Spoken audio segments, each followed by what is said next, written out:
Bonjour Jimmy.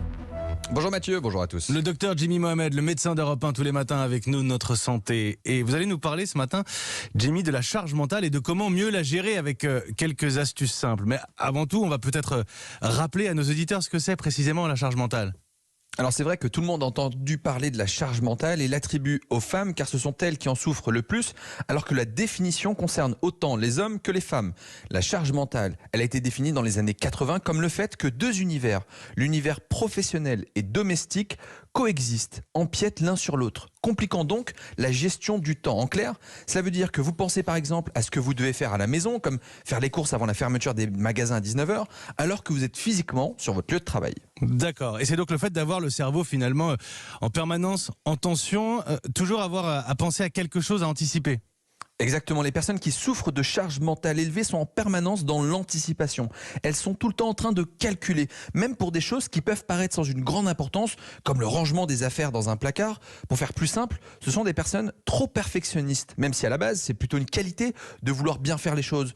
Sauf que les perfectionnistes, que ce soit des hommes ou des femmes, ne sont jamais contents d'eux-mêmes. Ils sont peu gratifiés de leur travail et deviennent assez vite fatigués de la répétition de ces efforts. Et justement, un des signes d'une charge mentale élevée, eh bien, c'est peut-être une fatigue importante.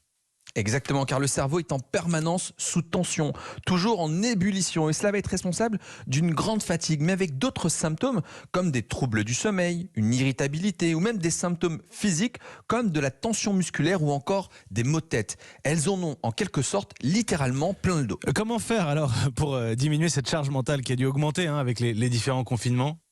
Ah oui, exactement. Alors, on connaît tous la to-do list. Vous savez, le fait d'écrire ce que vous devez faire sur une journée.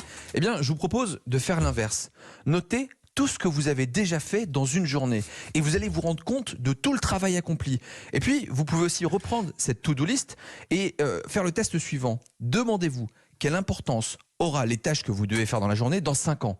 Cela va vous aider en quelque sorte à hiérarchiser ce que vous allez faire sur la journée. Vider le lave-linge dans 5 ans, ça aura une importance relative. Exactement, et ça permet de baisser la charge mentale. Vous dites que finalement les choses peuvent attendre. Car les personnes, faut pas oublier, faut pas me dire ça à moi. Je suis le roi des procrastinateurs. Moi, je vous laisse continuer, Jimmy. Les personnes qui souffrent d'une charge mentale élevée vont avoir tendance aussi à toujours se comparer aux autres. Et rien de pire que d'aller sur les réseaux sociaux, voir ces influenceurs parfaits, à la vie parfaite, à la chambre bien rangée, aux enfants qui sont bien habillés, bien coiffés dès 9h du matin un dimanche, pendant que c'est le chantier chez vous à la maison de votre côté. Donc coupez au maximum ces réseaux sociaux qui sont toxiques et qui, pour la plupart du temps, soyons honnêtes, travestissent la réalité. Nous, on le sait que c'est pas vrai, que c'est pas si bien rangé tout le temps, que vos enfants ne sont pas coiffés comme ça le dimanche matin. On le sait, Jimmy. Cette question de la charge mentale qui fait débat depuis des années, qui fait des discussions, vous allez y revenir longuement avec Mélanie Gomez dans l'émission Santé d'Europe 1 à 15h.